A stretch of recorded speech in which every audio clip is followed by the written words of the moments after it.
하나님 아버지, 이 거룩한 성탄주일 저희들을 감동하셔서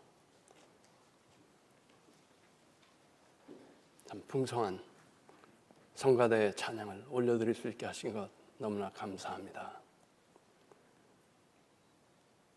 저희 마음 고요한 가운데 저에게 오시는 아기 예수를 맞아들이게 하여 주시옵소서. 이 시간 하나님 말씀 듣기 원합니다. 저희들 마음은 활짝 열게 하시고 또 들려지는 하나님의 메시지가 나에게 임하는 말씀이 육신 되신 예수님으로 자리하게 하여 주시옵소서. 연약하고 부족한 종입니다. 하나님께서 특별히 붙들어 주시고 인도하여 주시고 기뻐하시는 그 역사를 행하시옵소서. 순전한 도구로만 사용되게 하여 주옵소서. 우리 주 예수 그리스도 이름으로 기도하였습니다. 아멘. 여러분들은 사시면서 혹시 천사나 귀신을 이렇게 직접 대면에 만나보신 적이 있나요? 저는 5살 때 피난길에서 배에서 잘못돼가지고 이제 강에 빠진 적이 있습니다. 막 허벅거리다가 물귀신이 저를 콱 잡더라고요. 그래서 까무러쳤습니다. 나중에 이제 깨어나 보니까 물귀신이 아니고 우리 아버지가 다이빙으로 쫓아 들어와가지고 저를 붙잡는 손이었습니다. 근데 분명한 건 제가 5살인데 물귀신이 있다는 걸 알았다는 거죠. 여러분들도 직접 경험해보지는 못했어도 이런 소설이나 또는 신문기사에서 또는 다른 사람들의 이야기를 통해서 그런 것이 있다는 것을 믿기는 하실 것입니다. 과학자나 무신론자들이 일소에 붙일 수도 있는 그런 일들이 우리 주위에 일어난다는 것을 말이죠. 대체로 이 기독교인들은 오감으로 알 수 있는 우리의 그 물질계 있죠. 스페이스, 타임, 에너지 and mass, 물질계 밖에 우리가 어떻게 만질 수도 없고 표현도 안 되는 영의 세계가 있다는 것을 믿습니다. 그리고 중요한 것은 이런 그 물질계와 영의 세계가 부딪힌다는 것이죠. 가끔 만난다는 것입니다. 이런 것을 우리는 성경을 통해서 또 우리의 경험을 통해서 아는 것입니다.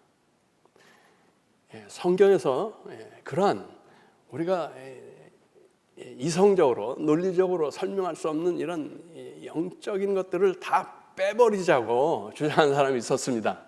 혹시 아세요? 누구지? 미국의 2대 대통령인가? 토마스 제퍼슨이 그런 식으로 성경을 만들었어요. 토마스 제퍼슨 성경이라는 게 있습니다.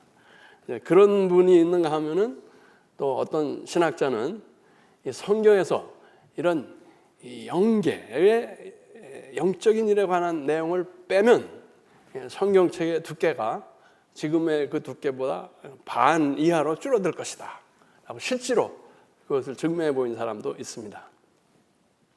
이런 그 천상, 영계와 지상, 물질계 모두를 주관하시는 하나님은 이러한 그 만남을 통해서 당신의 역사를 물질계, 지상에 이루어 가신다는 것입니다. 우리가 늘 하는 그 주기도문에 이런 말이 있죠. 뜻이 하늘에서 이루어진 것 같이 땅에서도 이루어지이다. 이게 바로 이런 그 영계와 물질계를 인정하고 영계의 하나님의 역사가 지상의 물질계에도 이루어지기를 소원한다는 우리의 이해와 소원을 드러내는 기도입니다. 오늘 우리는 인류 역사상 가장 크고도 중요한 이러한 류의 만남에 대해서 생각해 보려고 합니다. 구약 역사가 끝나는 말라기죠.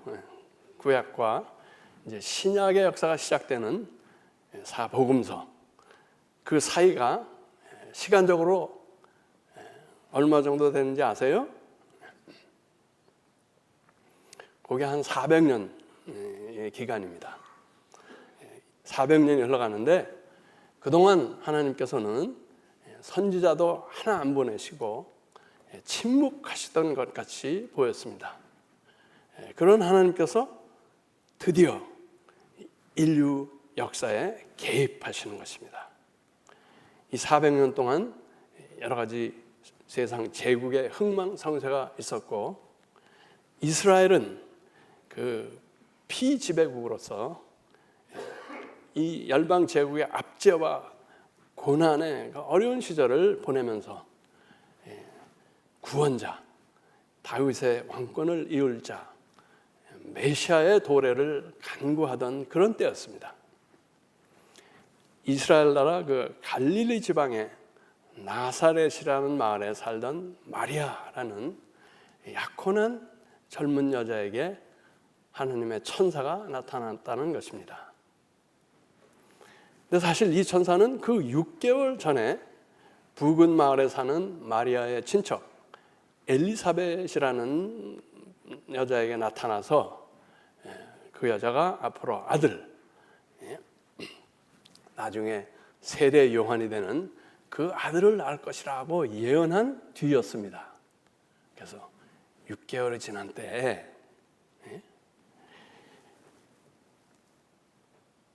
하나님은 다 마리아에게 이렇게 말하시는 것입니다. 하나님이 다윗 왕국의 영원한 통치자로 자신의 아들을 보내시는데 그녀를 사용하시겠다는 것입니다. 그녀가 크게 은혜를 받아서 그 일에 선택됐다는 것입니다. 그래서 하나님의 아들을 배워서 낳으라는 것입니다. 마리아는 깜짝 놀라서 인간의 세상적인 생각으로 응답을 합니다. 어찌 그런 일이 가능합니까? 저는 남자를 가까이 한 적이 없습니다. 그러자 천사가 하늘의 관점으로 응답을 합니다. 하나님께는 불가능한 것이 없다. 네 친척 엘리사벳을 보아라. 불임의 할머니가 이미 임신 6개월이 되었지 않았느냐. 그러자 마리아가 저는 주님의 여종입니다. 말씀대로 이루어지이다 했다는 것입니다.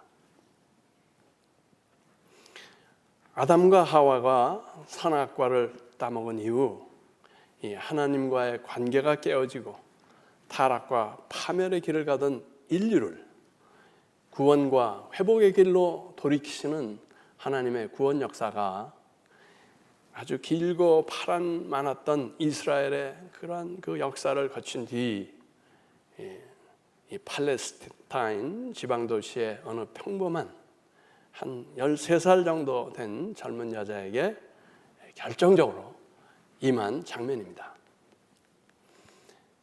다윗 가문의 목수 청년 요셉과 결혼한 것 외에는 아무 특별한 것이 없는 여자였습니다. 그런데 하나님께서 그녀를 택했다는 것입니다. 이유는 단 하나, 그녀가 하나님의 은혜를 받았다는 것입니다. 그러자 마리아가 감격하여 순종으로 응답했다는 것입니다. 그 일 감당하기 너무 어렵지만 보잘것없는 저를 택해 주신 그 은혜에 감격하여 기쁘게 순종하겠습니다 하고 말했다는 것입니다. 크리스마스를 맞으며 여러분들 선물을 주고받는데 그것이 은혜로 주고받는 것입니다. 은혜는 아무 조건이나 계산이 없이 주어지는 것입니다.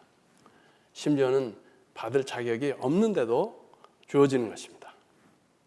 우리가 죄인이었을 때 받은 구원이 그렇고, 우리가 맡고 있는 직분과 사역이 그렇고, 우리가 앞으로 이르를 천국과 영생이 그런 것입니다. 하나님의 말씀, 복음이 우리에게 임할 때 말씀대로 이루어지시다 하고 받아들인 사람들에게 그냥 주어지고 이루어지는 것입니다. 이유는 단 하나, 하나님의 은혜인 것입니다. 그런데 일부 사람들은 이렇게 은혜로 다가오시는 하나님 만나기를 피하고 그 말씀을 받아들이기를 꺼려합니다. 왜 그렇습니까? 첫째는 그것이 내 시간, 내 계획을 허물어뜨리는 어떤 중단이나 방해로 여겨지기 때문에 그렇습니다. 또 하나는 하나님을 만날 때 생기는 그 예측 못할 상황 내지 주시게 될 어떤 사명이 부담스러운 것입니다. 내가 그런 일을 감당할 만한 믿음도 없고 준비도 없다고 생각하는 것이죠. 그런 것들이 단지 은혜로 주어진 것인데 그것을 아직 잘 모르는 것입니다. 하나님의 방문을 맞을 때 인간에게는 그것이 귀중한 믿음의 체험이 되지만 동시에 엄청난 부담으로 다가오게 되는 것입니다.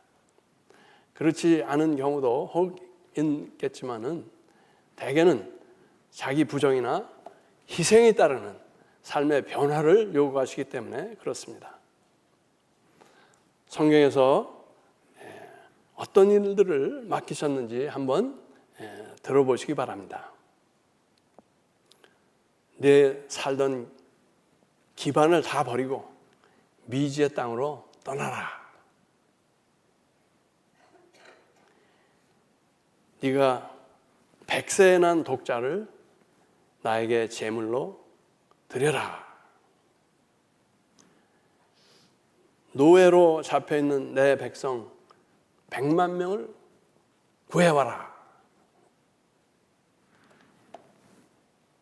300명으로 13만 5천 명의 적군과 싸워라. 세상 모든 민족에게 나의 복음을 전해라. 그리고 오늘 마리아에게는 그 일로 인해서 약혼자에게 버림받고 네 부모가 가문의 명예를 더럽혔다고 너를 돌로 쳐 죽일지도 모르는 사생아를 낳아라고 말씀하시는 것입니다. 인간적으로는 하체가 후들후들 떨릴 그런 말씀들입니다. 도저히 할 수 없는 일들입니다. 그러나 성령이 우리에게 임하고 하나님의 능력이 우리와 함께 할 때 이 말씀하시는 분이 하나님이시고 그분에게는 불가능이 없고 하신 말씀은 반드시 이루어진다는 믿음을 가질 때 우리는 그런 하나님이 나같이 연약하고 부족한 사람을 택해서 그 위대한 일을 이루게 하신다는 그 은혜에 감격하게 되고 그 말씀에 감사함으로 순종할 수밖에 없다는 것입니다. 비록 환난이 닥치고 십자가를 지는 일이 있겠지만 그 길이 믿는 사람들이 걸어가야 할 그리고 주님이 가신 영광과 행복의 지름길이라는 것입니다. 우리도 마리아와 크게 다르지 않습니다. 지방, 중소도시에 사는 평범한 사람들입니다. 그러나 모두 하나님의 선택을 받은 은혜 받은 사람들입니다. 하나님의 은혜에 감격하여 그 말씀에 순종하여 오늘날까지 믿음의 길을 걸으며 하나님의 어떤 사역을 감당해오고 있습니다. 그런데 혹 우리가 이 길에서 지치고 낙심될까 봐 또는 이 사역을 내 힘으로나 어떤 의무감으로 하지 않을까 하여서 하나님께서는 우리에게 다시 성탄절을 허락하시는 것입니다. 오시는 주님, 말씀이 육신 되신 그분을 다시 한번 새롭게 우리 안에 맞아들이라는 것입니다. 마리아가 감격으로 응답하여 순종할 것 같이 그렇게 맞아들이라는 것입니다. 핵심은 은혜입니다. 내가 큰 은혜 받은 자라는 자각이 있느냐 없느냐인 것입니다.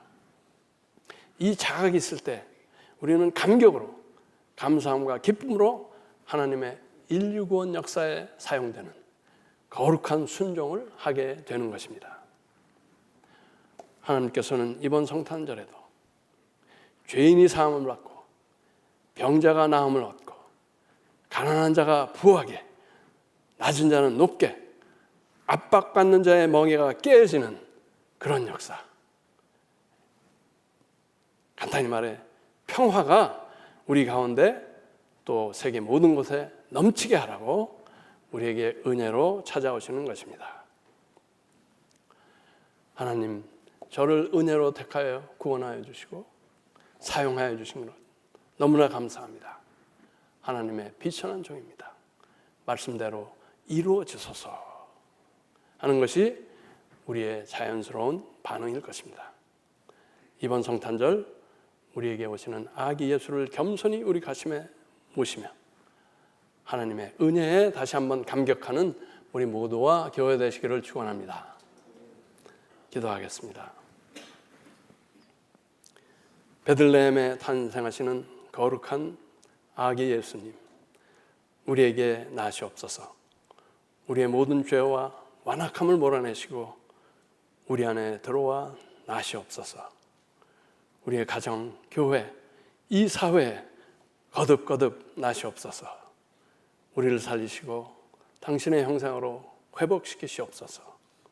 당신의 은혜로운 손발 되게 하옵소서. 우리 주 예수 그리스도 이름으로 기도하였습니다. 아멘.